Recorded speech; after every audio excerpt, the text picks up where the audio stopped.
আমার এখানে 57টা ইন্ডাস্ট্রি, 65,000 লোক। এখন তো আমি যদি দেউড়িয়ে হই, একটা বন্ধ হলে অন্যগুলো বন্ধ হয়ে যাবে। সারা শরীরে মানে ব্যথা, কোথায় দেব মানে ওষুধ, আমাদের সেই অবস্থা হয়েছে। কুমিল্লা ইকোনমিক জোনে আমরা যখন ধরেন কোভিডের মধ্যে আমি ইউরোপে যাই, ইটালি থেকে এলসি করছি। একটা হলো গ্লাস ফ্যাক্টরি, আর একটা হলো স্টিল। আরো 5টা ফ্যাক্টরি হচ্ছে, সেখানে হয়তো গ্যাস লাগবে না। যাই হোক, আমরা গ্যাস পাচ্ছি না। বেজা আমাদেরকে বলছে বাংলাদেশ অর্থনৈতিক অঞ্চল কর্তৃপক্ষ যে তারা সমস্ত সেবা, ইলেকট্রিক, গ্যাস, বিদ্যুৎ, পানি, রাস্তাঘাট লাগলে করে দিবে, তোমরা শিল্প করো, এবং বিদেশি প্রতিষ্ঠানও আমাদের এখানে বিনিয়োগ করবে প্রাইভেট ইকোনমিক জোনে। যদিও হয়তো আপনারা জানেন, আমার মেঘনা ইন্ডাস্ট্রিয়াল ইকোনমিক জোনে বাংলাদেশের প্রাইভেট সেক্টরে 15টা বিদেশি company, including USA, Europe, America, China সহ 15টা ইনভেস্টমেন্ট করছে। তাতে তারা 12,000 লোকের কর্মসংস্থান করছে।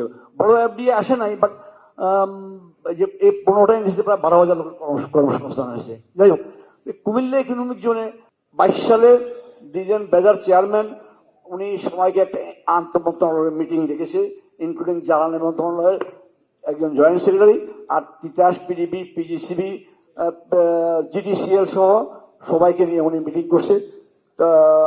এবং মন্ত্রণালয়, কয়েকটা মন্ত্রণালয়ের লোকজন ছিল, সবাই মিলা তখন কথা আসছে। তখন কিন্তু গ্যাসের এই ক্রাইসিসের কথা আসে নাই। কথা আসছে, সরকার বলছিল যে আমরা আর বাইরে কোনো গ্যাস দিব না, যারা ফ্যাক্টরি করবে ইকোনমিক জোনে করতে হবে, এবং অনেকগুলো ইকোনমিক জোন হয়েছে। তখন কথা আসছে, আমি বলছি একটু সময় নিয়ে যে আপনাদের জানার জন্য, আমরা বাধ্য হয়ে আছি আমাদের দেশে এফডিএ আসার জন্য গেলে আমাদের সরকারের উদ্বোধন কর্তৃপক্ষ সবাই তাদেরকে সাদরে আমন্ত্রণ জানায়, বড় ফলাও করে দেখি যে আমাদের বিনিয়োগ আসছে, বিনিয়োগ সয়লাভ হয়ে যাবে। কিন্তু আমরা যারা দেশীয় বিনিয়োগ কইরা বা এখানে ধারে ধারে ঘুরছি, এবং বছরের পর বছর এটার ইন্টারেস্ট হচ্ছে, সেখানে কিভাবে আপনার অর্থনৈতিক প্রবৃদ্ধি হবে, আমাদের কর্মসংস্থান হবে। যাই হোক, তখন আলটিমেট কথা যেটা হলো, সেখানে আসলো যে পিজিসিবি, তিতাস, জিডিসিএল যারা পাইপলাইন টানবে, এদের জন্য জায়গা নাই। যার যার যেখানে প্রয়োজন, মানে তাদের কানেক্টিভিটির জন্য সেখানে 30 বিঘা করে জায়গা কিনে দিতে হবে। তো আমি বললাম, জায়গা কিনে তো বিশাল ব্যাপার। যাক, ওনারা কংগ্রেসে বললো যে সরকার এগুলাকে অ্যাকুইজিশন করতে গেলে অনেক ঝামেলা, ডিসিকে বলবে, আসবে, দপ্তরে আসবে, তারপরে টাকার সংস্থান, অল ইকুইপমেন্ট কিনে দিতে হবে। এতে করে আমি প্রায় 700 কোটি টাকার মানে জমি 30 বিঘা করে জমি কিনে দিয়েছি। কিনতে গেলে যা হয় দাম দিয়া, তারপরে ল্যান্ড ডেভেলপমেন্ট, রাস্তা, ইভেন কি সারারা আছে, আমার বড় লজ্জা দিচ্ছি, সারারও তিতার বা পিসিবির এক্সিস্টিং গুলো আছে, একটা কোন রকম একটা ঘর আছে। আমাকে কন্ডিশন দিচ্ছে 3 তলা বানাতে হবে, নিচতলায় অফিস, দোতলায় থাকবে, দোতলায় মানে তাদের অফিস করবে, 3 তলায় থাকবে, মানে ইট ইজ কম্পেয়ার। আমরা কিভাবে শিল্প করবো? যেখানে যাই সেখানে সহজীকরণের চাইতে তাদের অফিস গুলো এরকম। আমি দুঃখ করে বললাম, তারপর একটা গাড়িও দিতে হবে, আমি গাড়িও কিনা দিছি। যাই হোক, এইভাবে আমাদেরকে যদি বলেন যে হাত পা বাজায় দিতে ফেলে যে তোমরা মানে শিল্প করো, ব্যবসা করো, কর্মসংস্থান করো, অর্থনৈতিক প্রবৃদ্ধি বাড়াও, AKS অর্জন করলো গিনেস ওয়ার্ল্ড রেকর্ডস। AKS এটা তো আমার একার চিত্র না, সবাই। যাই হোক, আমি সব কিনে দিয়েছি। 700 কোটি টাকা আমার খরচ গেছে, তাদের সমস্ত ইকুইপমেন্ট, তাদের ড্রয়িং ডিজাইন, এবং আল্লাহর রহমতে ওনারা নিজে করতে, সরকার করে দিত। ওনারা ড্রয়িং ডিজাইন করে দিয়েছে। আমি ধরুন 100 কোটি টাকা বা 300 কোটি টাকা আনছি, ওনাকে 5-7% 85 লক্ষ টাকা করে এক একজনকে বোধ হয় তিতাসকে দিতে হয়েছে, আর কাকে দিতে হয়েছে কনসালটেন্সি ফি। তো এই হলো আমাদের দেশে আমাদেরকে শিল্পের জন্য উৎসাহিত করা। উনি আছে, দিয়াসের এমপি সাহেব আছে এখনো এখানে। এই হলো আমাদের দেশের অবস্থা। আমি সব করে দিলাম। এখন বলছে মাননীয় সচিব মহোদয়, আগের যে অ্যাডভাইজার ছিল, কেয়ারটেকার গেছি, যে তোমার তো ডিমান্ড নোট নাই। আমি বললাম যে একটা তো 19 সালে আছে, আমার এটা যদি না থাকে, আমি তখন এটা করছি, আমি আর দরখাস্ত তো দিয়ে রাখছি, আমি যে ডিমান্ড নোটের পিছনে ঘুরবো, ডিমান্ড নোটটা করবো, যেটা হয়তো উনি আজকে একটা ক্লজ দেখাচ্ছে, আপনার তো ডিমান্ড নোট নাই, যাদের ডিমান্ড নোট আছে তাকে দিতে পারছি না। তখন আমি বললাম যে আমার 19 সালে টাকা জমা আছে, তাহলে ওটার থেকে দেন, বাট এটার জন্য আমি তদবির করি নাই, এখন বলছি ডিমান্ড নোট নাই। এখন এই যে অবস্থা, আমি আইএফসি, ওয়ার্ল্ড ব্যাংক, IMF, ইতালির সাসে থেকে $600 মিলিয়ন, 600 মিলিয়ন 6-12-72 7,200 কোটি টাকা। এবং এটা আমি মাননীয় প্রধানমন্ত্রী গত মাসের 20 তারিখে আমাদের কয়েকজনকে ডাকছে, সেখানে অর্থমন্ত্রী মহোদয়, বাণিজ্য মন্ত্রী, প্রিন্সিপাল সেক্রেটারি, বাংলাদেশ ব্যাংকের গভর্নর ছিল, ডাকছে ওনারা 4টে স্টিল মিল বিক্রি করার জন্য, বা আমরা কিভাবে বিনিয়োগ করতে পারি।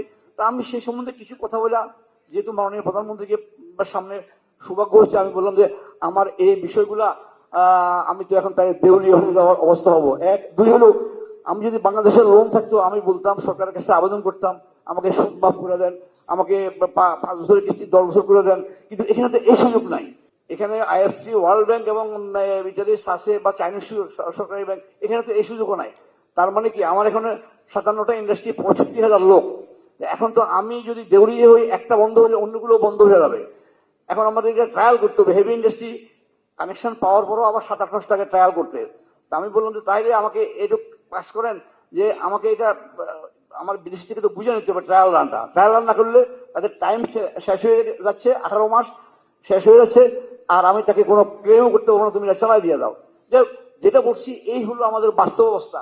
আমাদের স্যাররা, আমাদের বিশেষজ্ঞরা সবাই আমাদেরকে বলছে, হ্যাঁ তোমরা শিল্প করো, ব্যবসা করো, কর্মসংস্থান করো।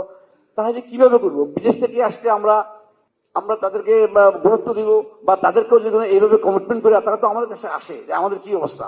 এখন এটা আমি কাকে যেভাবে চোখ বুঝা রাখিয়া বললো যে আমি দেখি নাই, পৃথিবীর কেউ দেখে নাই, তারা তো আমাদের পত্র পত্রিকা পড়ে। এবং নট অনলি দ্যাট, দেখেন আসেন কোনো একটা সমস্যা হলে কি অবস্থা। আমাদের দেশের অনেকগুলা সংস্থা আছে, আমি এক জায়গায় অন্য কথা বলছি, আমাদের একটা ওয়ার্ল্ড ব্যাংকের সংস্থার আমার ডিসবার্সমেন্ট আসবে।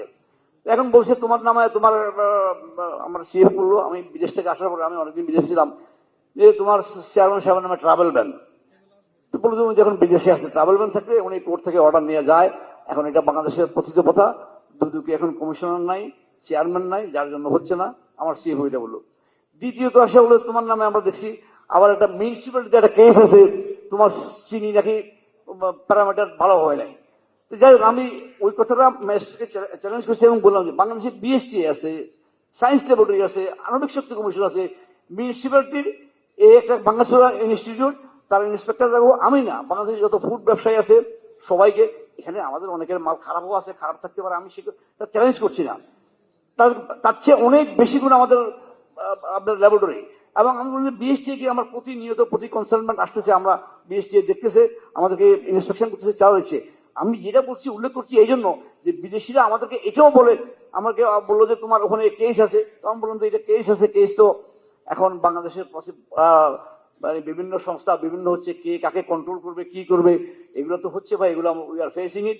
আমাদের তরফ থেকে প্রতি মাসে আমরা সরকারকে 5,000 টন চিনি দিচ্ছি, এবং দেশে প্রায়, যদিও অন্য চিনি মিলগুলো বন্ধ থাকাতে আমাদেরটা বেশি চলছে, প্রতি মাসে আমি 1.5 লক্ষ টন চিনি মার্কেটে দিচ্ছি। তো সুতরাং ওরা কোথায় কোন মোদি যখন কি পাইছে, মিলানো পাইছে না পাইছে কেস। যাই হোক, তো আমাদের সমস্যা তো একরকম না, সারা শরীরে মানে ব্যথা, কোথায় দেব মানে ওষুধ, আমাদের সেই অবস্থা হয়েছে। আমাদের এন্টারপ্রেনারদের যখন যে যেখানে যাচ্ছে, যে মন্ত্রণালয় যাচ্ছে, এবং অনেকগুলো মন্ত্রণালয় এবং এবং সংস্থা কি হয়ে গেছে এখন, যে সবাই তাদের এফিসিয়েন্সি দেখার জন্য, যেমন আমার ধরুন ফার্ম গেটে খামার বাড়ে, আণবিক শক্তি কমিশন, একবার কবে চেয়ারন বিল হয়েছিল, চেয়ারন বিলের সময় আমরা একটা কনসালমেন্টে 5,000 টাকা দিতাম, আমরা আমার স্যাম্পল পৌঁছে দিতাম, কাস্টমার মাধ্যমে হয়ে যেত। এখন পুরো জাহাজের উপরে 50 লাখ, 1 কোটি টাকা এইভাবে।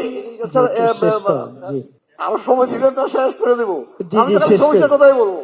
জি, শেষ করে দেব। আচ্ছা, ওকে, আমি আর মানে এটা দীর্ঘায়িত করবো না। আমার একটাই কথা সরকারের কাছে এবং আমাদের নীতি নির্ধারক এবং আপনারা যারা আছেন, আমি শুধু না, আসলে আমরা তো স্যারদের কাছে একটু বলতে পারতেছি, কিন্তু আমাদের যারা ইয়াং ব্যবসায়ীরা আসবে, এরা তো বা ডিসি স্যার, সচিব স্যার, মন্ত্রী সাহেবদের কাছে কোনো যাওয়ার কোনো স্কোপ নাই। এখনো সে মান্যতার আমল রয়ে গেছে, চিঠি দিলে দরখাস্ত দিলে কি জন্য আসছেন দেখাই করতে পারে না। এই জন্য আমাদের এই যে ডুইং বিজনেস, আমরা সবাই বলি মুখে মুখে সব করছি হয়ে গেছে বলে দিচ্ছি, কিন্তু আসলে এগুলো কিছুই হচ্ছে না। দিন দিন কঠিন থেকে কঠিন হচ্ছে। আমাদের দুর্ভোগ আমার মনে হয় কিভাবে কাটবে এটা আমিও খুব হতাশ।